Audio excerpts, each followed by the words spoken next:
Open your Bibles with me to 2 Timothy chapter 1. 2 Timothy chapter 1.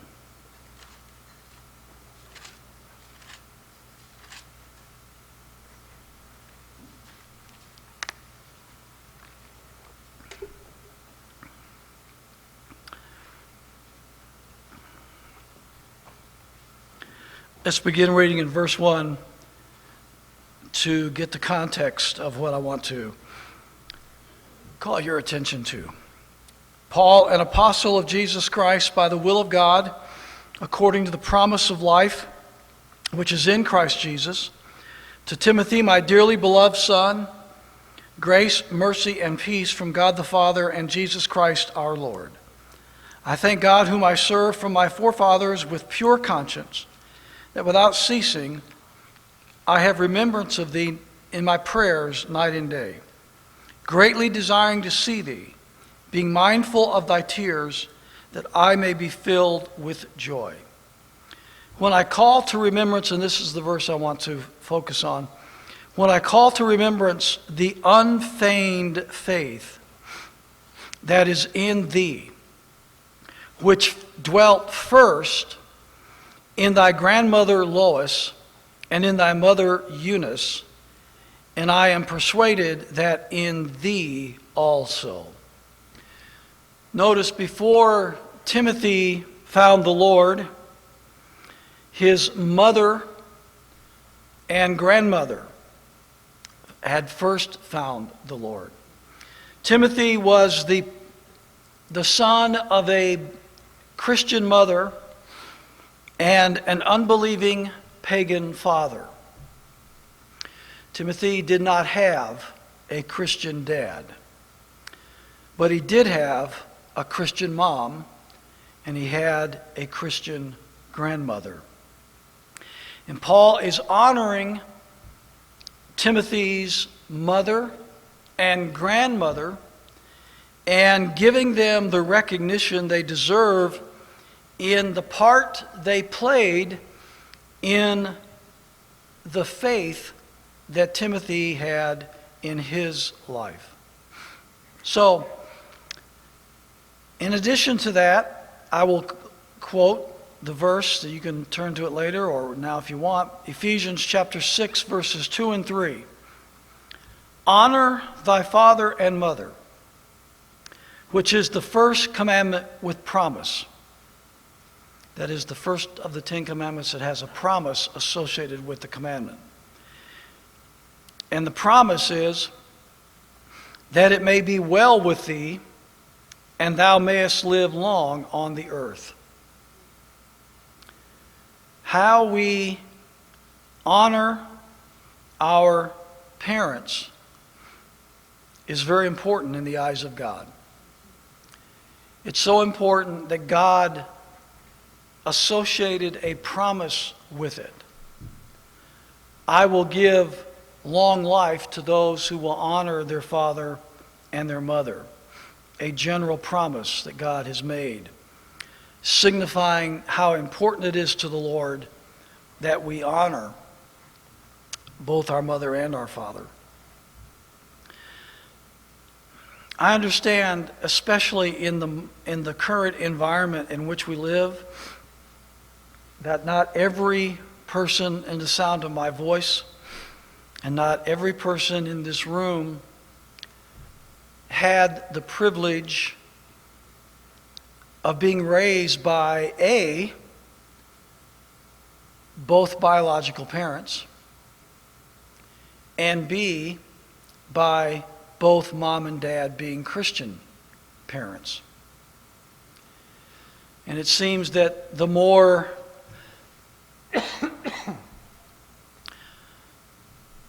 our society deteriorates in its moral base, it seems the fewer and fewer children there are that are blessed with having been raised with both biological parents and especially two parents that are Christians. Many of you come from broken homes. Many of you may be like Timothy. You had a Christian mom, but you had a pagan dad. Or maybe you had a Christian dad but a pagan mom. Or maybe you don't even know who your mother and father are. You may have been raised by people that are not your biological parents, but assumed that role of being your parent and raised you as their own. You have come from a variety of different circumstances that would be difficult concerning the upbringing of children. And so I recognize that I'm talking to people, probably the vast majority of whom either were not raised by both biological parents, or if they were, did not have both a Christian mom and a Christian dad. Timothy, 2,000 years ago, was not raised by two parents that were Christians. He did have a Christian mom, and he had a Christian grandma, but he didn't have a Christian dad. I guess that's why Paul calls him my son in the faith. Paul was the closest thing to a dad that Timothy knew.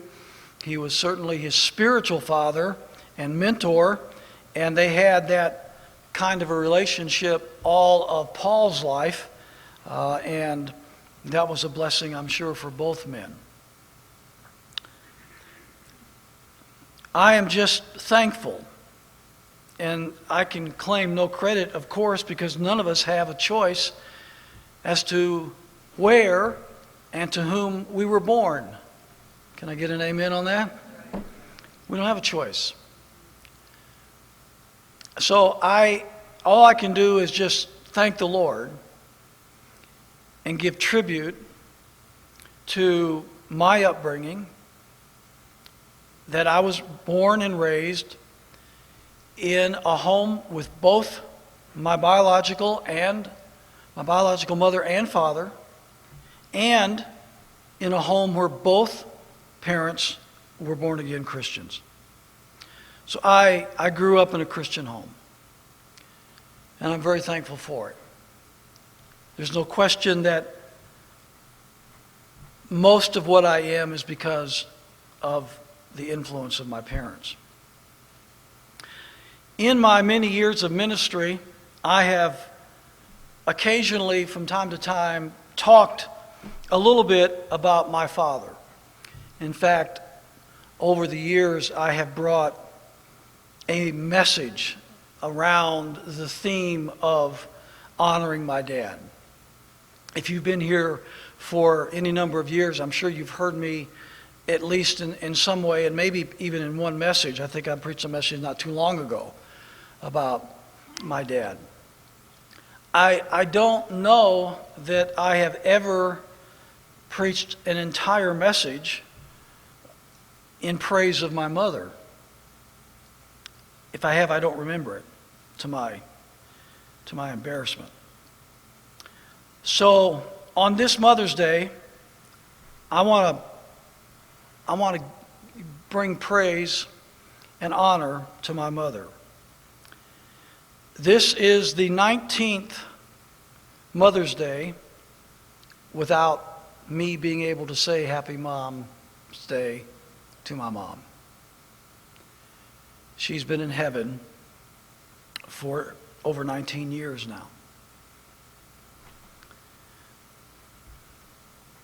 Many of you have also lost your mom, and you are not able to call her up on the phone if she doesn't live locally and wish her Happy Mother's Day, or you're not able to see her because she, like my mom, has already gone to heaven. Of course, my dad has as well. He went to heaven 4 years earlier than my mom. So I just want to change the pace of my usual messages on this Mother's Day, and I want to give praise, tribute, and honor to my mother. I want to just kind of go through a simple list of ways that I have chosen to honor her. First of all, my mother is the one who introduced me to Christ. She is the one who, when I was a little boy, a couple of days after Christmas,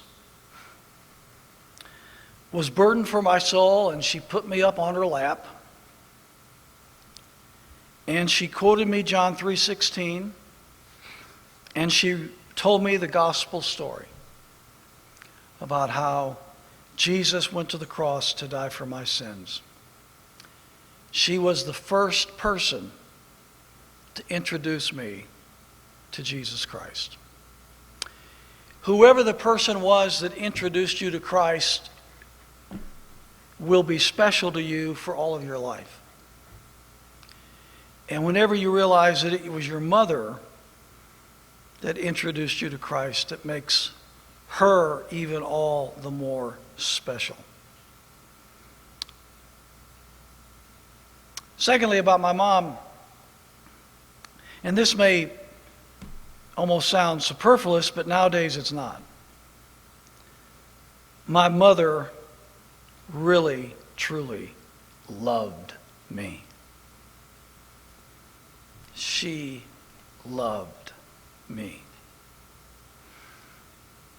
As some of you know, I think I've told this part of the story before, I was never supposed to have been born. And there's a lot of people around that wish I hadn't.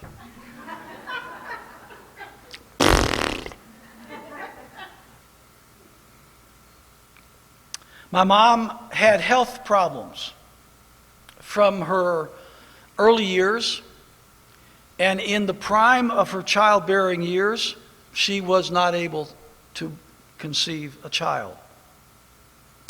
The doctor had told her several times that she would never have a child, and she was resigned to that statement. When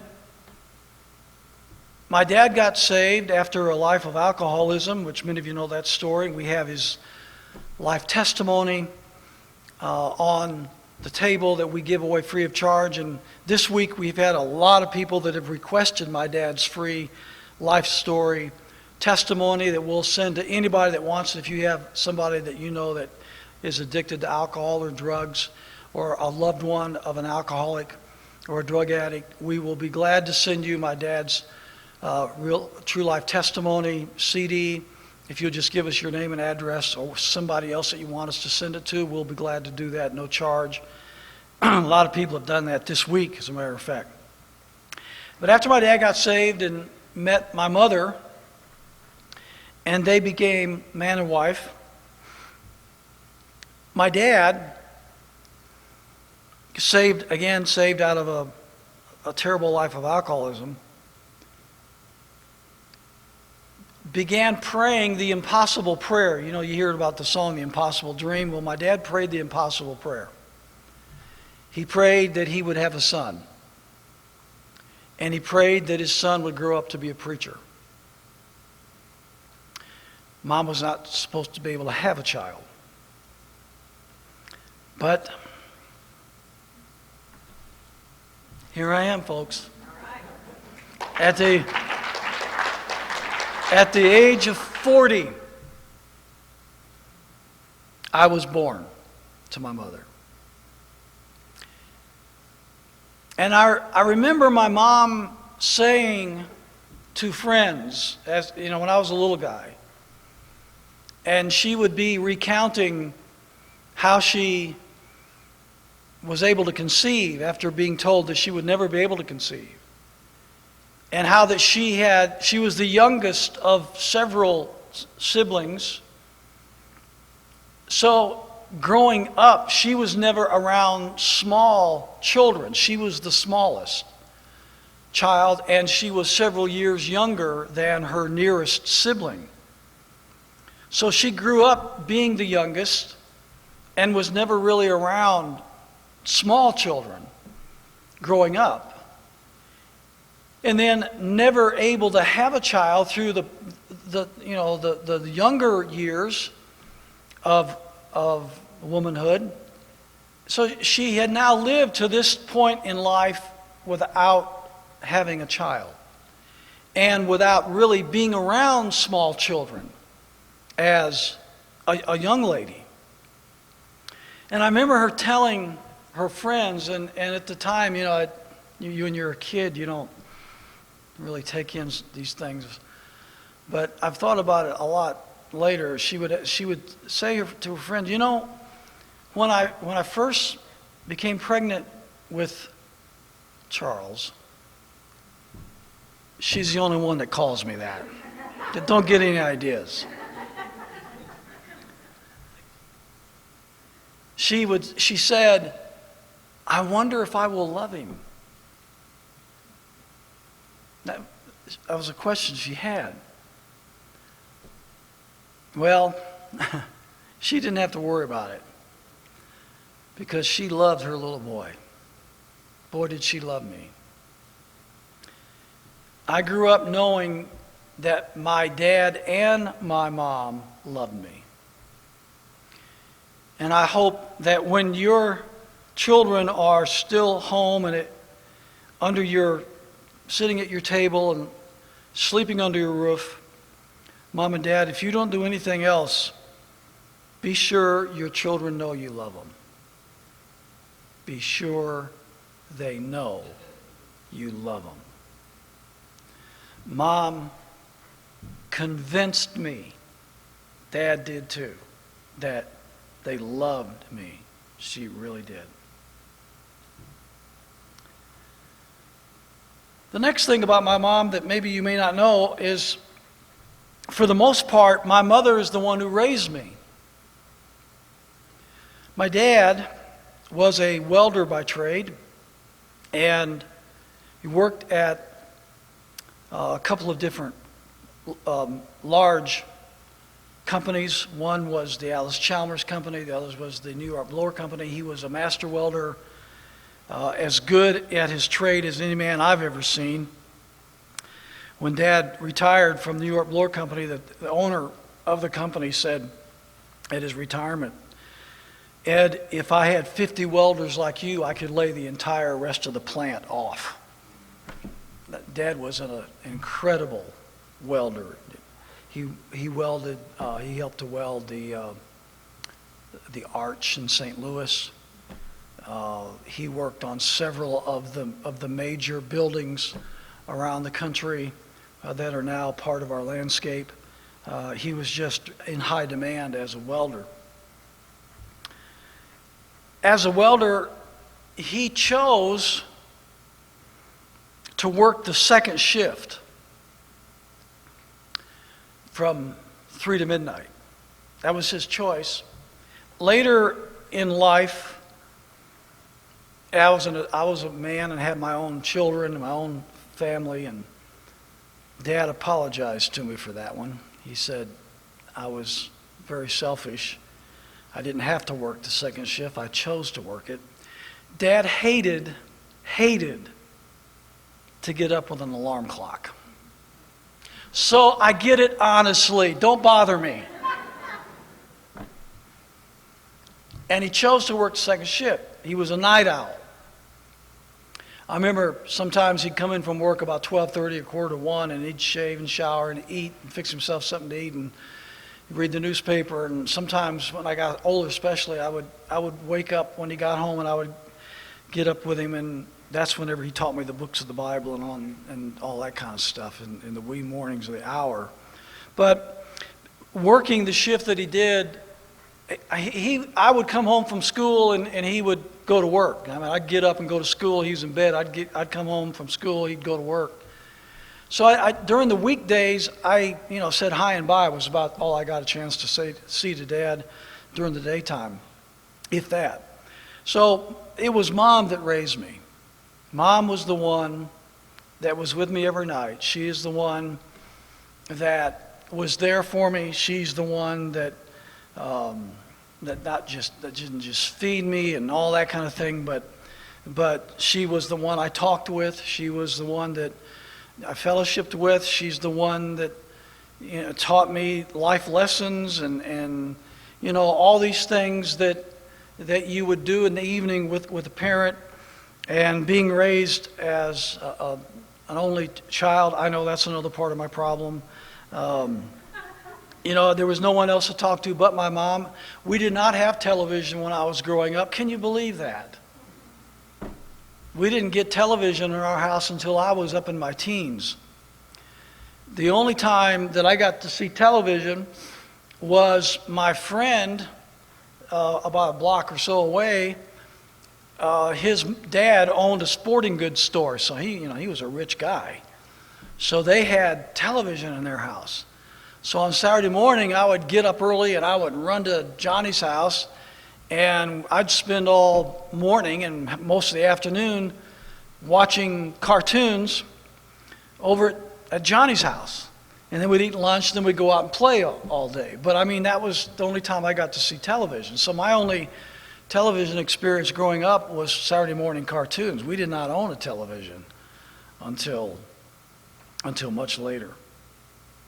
So she raised me. And Mom and I became pretty close.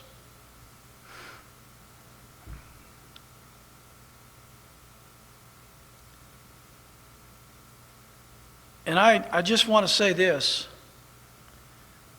before I get too much further into this.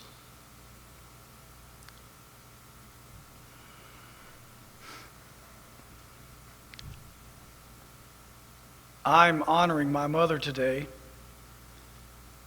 but I also want to note that Sarah and Chris and Tim had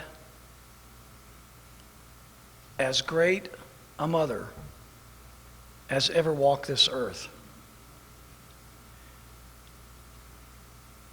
There could not ever be a greater mother than Connie was to our 3 children.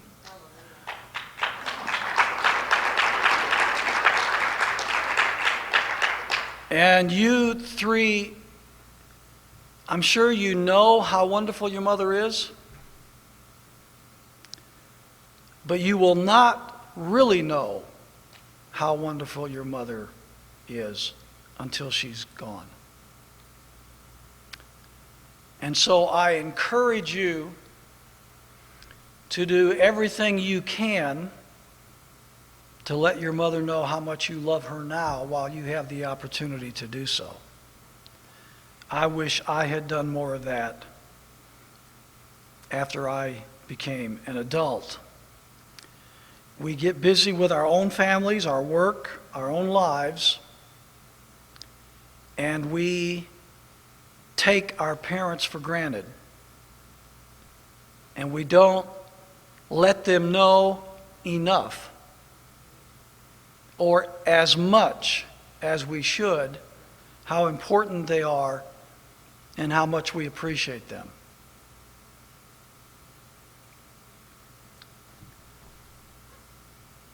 My mom was professionally, she was a professional seamstress and a bookkeeper. She was expert in both of those occupations. When I was at home, she never worked full-time. She would only work part-time so that she could be there when I was there.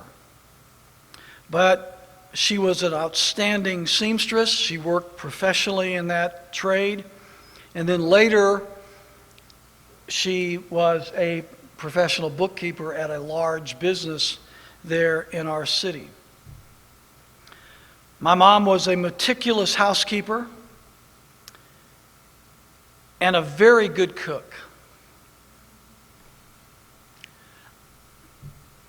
I'm glad I had a mom that knew how to cook. I can still taste some of her meals.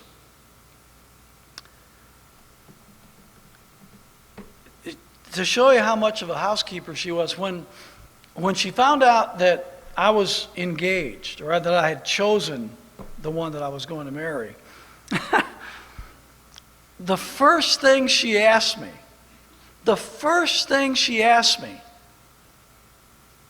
is she a good housekeeper? How do I know? I just said, oh yeah, Mom, I'm sure she is. Well, that was a safe bet. But that was my mom. My mom read the Bible to me, I guess just about every day. She would pick one of the Bible stories especially that she liked, and she would read me the story, and then she would talk to me about what it meant, and as a young man, how I can relate to that, and what it should mean to me today, and that kind of a thing. She loved to read the Bible to me, and she also played the piano. She wasn't that accomplished, but she could play the piano. She loved to sing, and she would play the piano and sing Christian hymns to me. She filled in at the church as a pianist whenever there would be a gap in that area. And she was very musically gifted. She loved to sing. She always sang in the choir at church if they had one. And she would sing at home, and she would often sing while she was doing the dishes. I can still remember her singing around the house. I think I must have got my musical ability from her. I never knew a dad as being musical, but Mom definitely was. And the music, I started playing instruments when I was young and played all the way through high school and excelled in the instruments that I chose. And I know I got that talent and that love for music from my mother. So she'd read the Bible and sing to me on a regular basis. Something else about my mom I want you to know is that she prayed for me and she never lost faith in me. That's important. I'm not sure how my life would have been different had she not done that. When I got into my mid-teen years, I got away from God. I went into a life that I'm not now proud of looking back. I got in with bad company, and I did bad things. I had my car I had a car of my own from the time I was 16. And I was independent in that way, and Dad let me be independent in that way. There's good and bad in that. There was good in that. I had to grow up in some ways quite a bit. When you are independent behind the wheel, there are some things you can't afford to do, and you better learn those lessons quick or you're going to make a big mistake and be in trouble. And I had to learn some of those lessons quickly, and so that was a good thing. The bad thing was it gave me the freedom to go places and be places where I shouldn't have been, and so forth. But I always was independent in my transportation from the time I was able to get a driver's license at the age of 16. So when I got away from the Lord, and of course, Mom and Dad knew that I wasn't, even though I tried to keep a lot of the things I was doing from them, and I'm sure I did keep some of it from them, they knew enough to know that I wasn't doing what I should be doing. I certainly wasn't thinking about what the Lord's will was at that point, and I was not heading in a good direction. And I know that Mom prayed for me, and I know that she never lost faith in me, because more than one time I would come in late at night or early in the morning when Mom would normally be asleep, and I would hear a voice back in the bedroom as I would trying to quietly come into the house. And I would stop and listen. What am I hearing? And what I was hearing was my mom on her knees praying for me. And I would stand by the door for a couple of moments, and I would listen to her weep and pray for me. Now, Alan sang that song a minute ago, a beautiful song about the mother praying for the children. And I got to tell you, if listening to your mom, your Christian mom, on her knees with tears, praying for you, if that doesn't move your heart, you don't have a heart. And I remember the conviction of my heart hearing my mom pray. But not only did she pray, she never lost faith in me. And that's critically important. Some parents, unfortunately, when their children go into error, they write them off. Have nothing more to do with them. More or less disown them. Of course, we know there's a lot of religions that teach that. If you leave one religion and go into another religion, you are cast off of the family. You, like even in the play we saw this weekend, taken from the play in the film Fiddler on the Roof. I no longer have a daughter. She doesn't exist. She married outside of our faith. The daughter is dead to me. And there's a lot of parents that have that attitude. They also have the attitude that if a child, some Christian parents, unfortunately, can be very harsh in the way they are not able to understand the waywardness of their children. I'm not sure how old you were when you woke up. I don't mean politically. I mean in terms of life. Basic maturity. We have 50, 60, and 70-year-old men who have never grown up. So it's not a matter of your age biologically. It's a matter of your maturity inwardly. And I'm not sure when you woke up and you realized that there is a serious side to life, and there are consequences and responsibilities and duties, and there are such a thing as compassion and forgiveness and love and mercy and understanding. And I don't know when you were that all that kind of dawned on you. If you were like most of us, it took you a while. And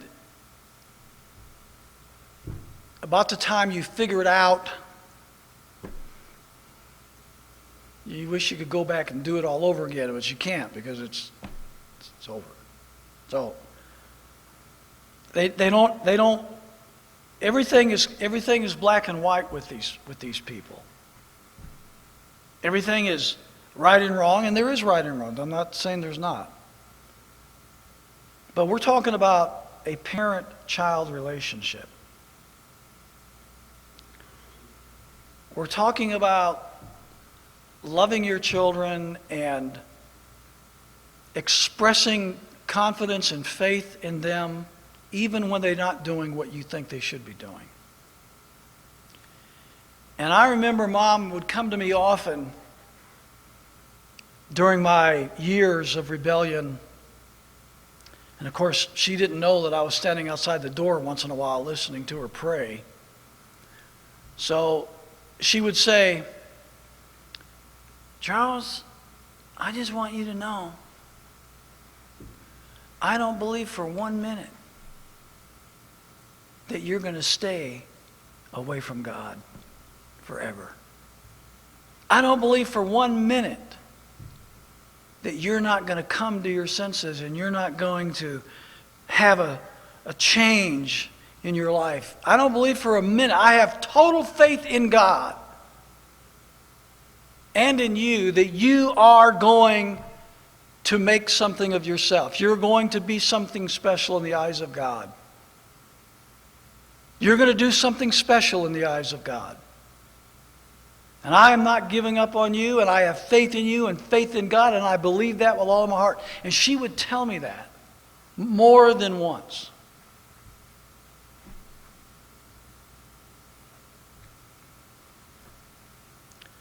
She never lost faith in me.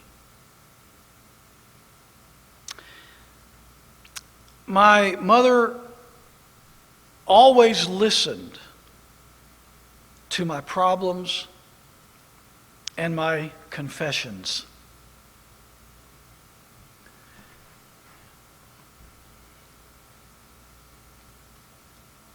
And I did have things needed to be confessed.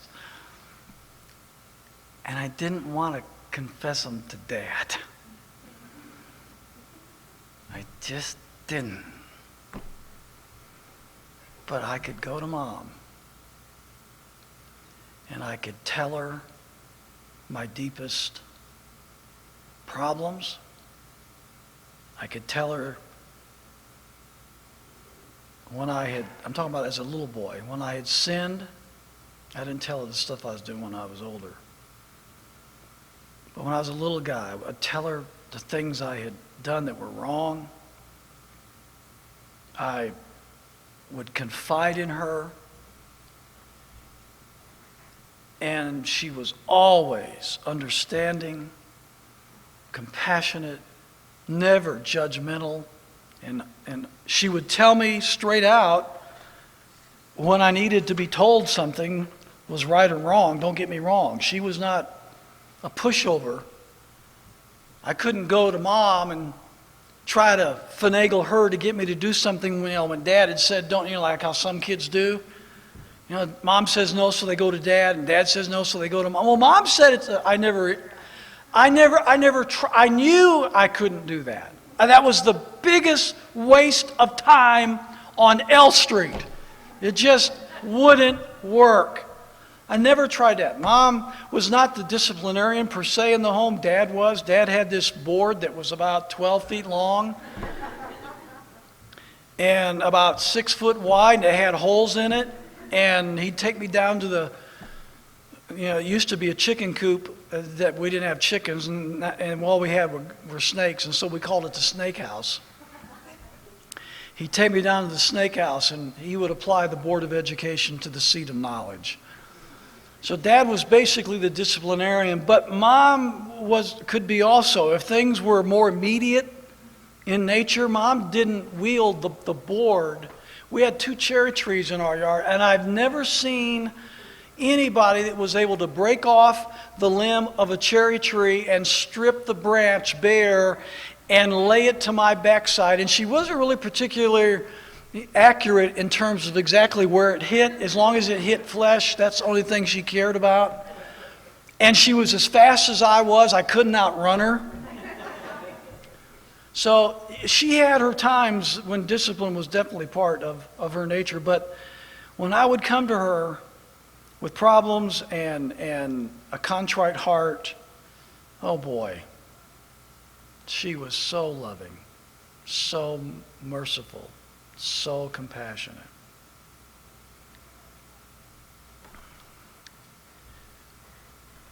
If Mom had not contracted Alzheimer's disease when she was old, she probably would have lived to be 100. She was in excellent health. Her sisters and other siblings all lived, the whole family lived up into their 90s, and one of them made it to 100, if I'm not mistaken. And they were just healthy people, and they lived a long time. My dad's side of the family did too. So I have longevity on both sides, to the chagrin of a lot of these people that would like to see me gone. So she was so healthy and she was so strong, but about the time that Dad passed away, she came down with Alzheimer's. And so the last 4 to 5 years of her life were under the influence of that disease. So any of you that have loved ones that are suffering from dementia or Alzheimer's, I truly understand what you're going through. I know what that's like. We cared for her as long as we could, Connie and I. And then when it got to a point that we were no longer able to do it, I went and found a private facility. I refused to put her in a state facility and paid for it out of our own pocket to keep her there for as long as the care was needed. And of course, at that point, it's 24-hour care. I remember going and visiting her often, and I watched her progress through the various stages of Alzheimer's. I would not wish that disease on my worst enemy. It's horrible beyond description. I think it's more horrific for the family, really, than it is the victim. The victim loses their reasoning skills and their mental faculties, and they don't even realize what's happened to them when it gets to the latter stages anyway. Whereas the family sees it all the way through, and I watched my mom go through that, and it was just gut-wrenching. I remember the first time when I was visiting her, and we were talking, and we'd been talking for a little while, and then she looked at me with those glassy eyes, and this is an exact quote. I'll never forget it. She said, "Do I know you? Do I know you?" Her only son, her only child. Do I know you? Huh. That'll do something for you, brother. When you realize you only have one mother, and this mother loves me more than, in her own way, more than any other person in the entire world will ever love me. No one, if I live to be 100, will ever love me like this woman loves me. And she doesn't even know who I am.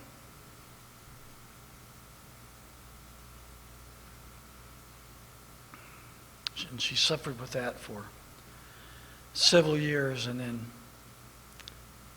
passed away. My wife and I were with my mom, thank you, Lord, when she passed. Unlike my dad, and I told the story when the doctor said he had X number of months to live, and I left to go back to work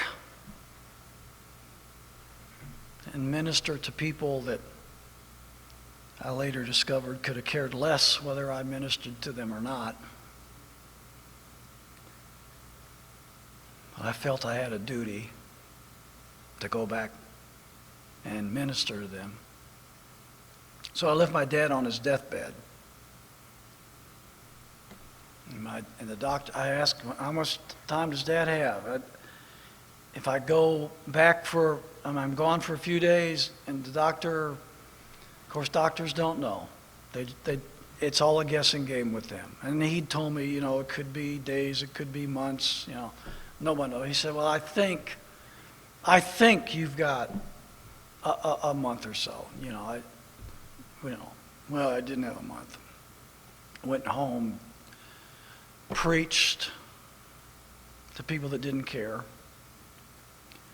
and then drove back. And the night, as I'm driving back, the night before I got there, the next day, Dad went to heaven. And so when I got there, Dad had already gone. And I missed that. But the Lord was gracious. Connie and I were with Mom when she passed away, in her room, at her side, the very moment that she passed. And I'm very thankful that God gave us that opportunity.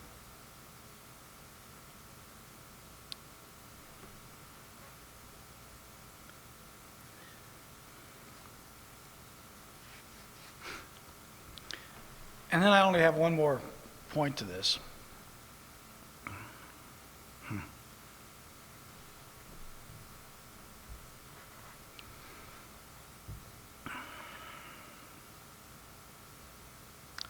Life was different when I was a boy from what we know now. We didn't have computers. We didn't have cell phones. We didn't have Wii's. We had nothing electronic. Had a radio. I did have, when I got a little bit older, 10, 11, 12, I had a transistor radio. You kids don't even know what a transistor radio is. We had a transistor radio. And Dad got me one that was a really, really expensive one. I mean, it was a good one because it had both AM and FM. Wow. You don't know you had FM on your transistor. If you had AM, yeah. So that's the only thing we knew. We spent, when we weren't doing homework and chores, yeah, we did chores. When we weren't working and doing our chores, or we weren't doing homework, as far as kids go, we were outside playing. And it didn't matter if it was 75 degrees or whether it was 20 below zero. We were outside playing. We did everything outside.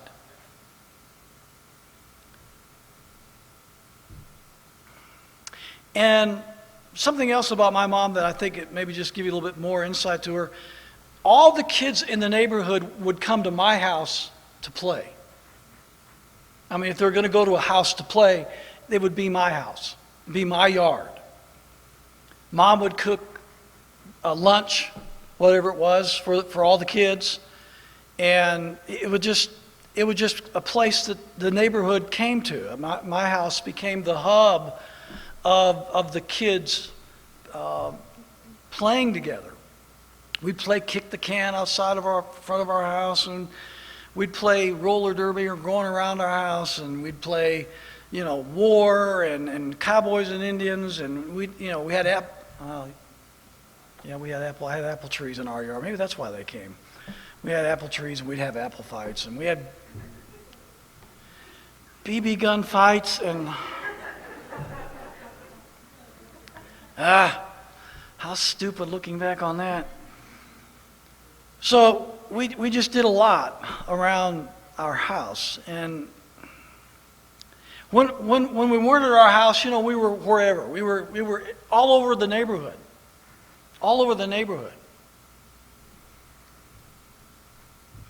And I don't know how she did it. To this day, I don't know how she did it. But when it was time for me to come home, either for lunch or for supper, and I was out playing somewhere in the neighborhood, my mother would walk outside the house and she would call my name. Charles!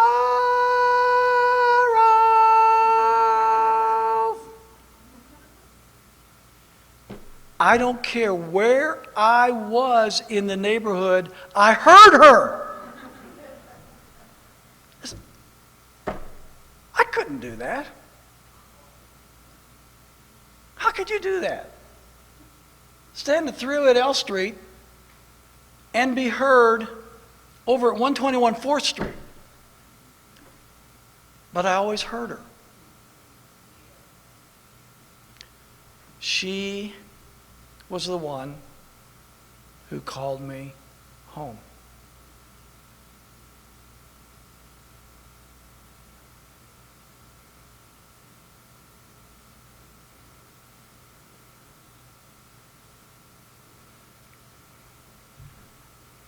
Mom was waiting on me.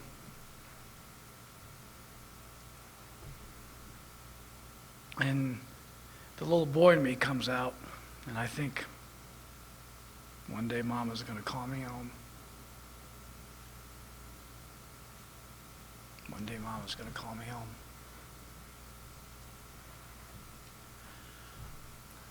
I know everybody can't have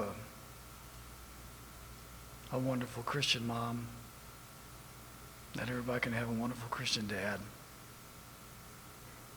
Not everybody can be raised with an intact, loving family. I understand that. God loves us all just as much. He puts us in the family where we needed to be so that he can make us who we are.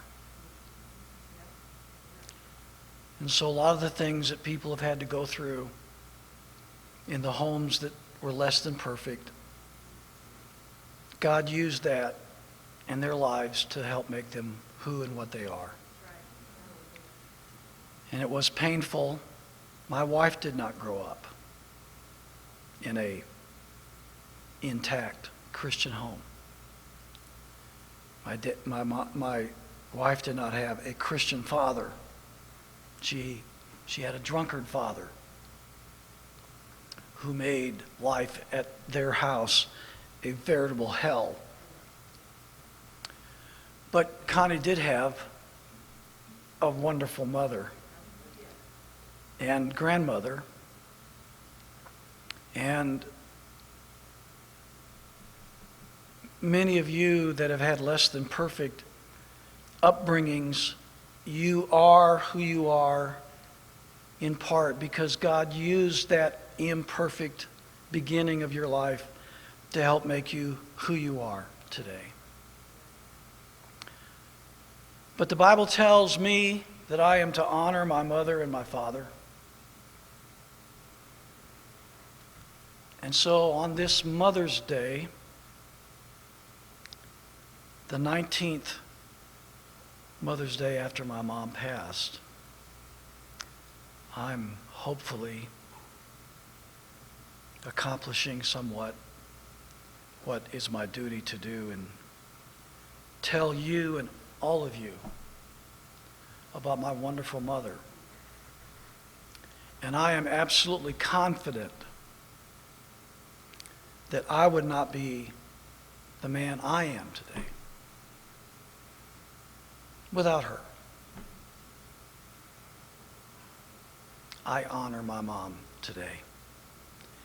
And I hope each of you, to the extent that you are able to do so, will honor your mom as well. Let's stand for a word of prayer.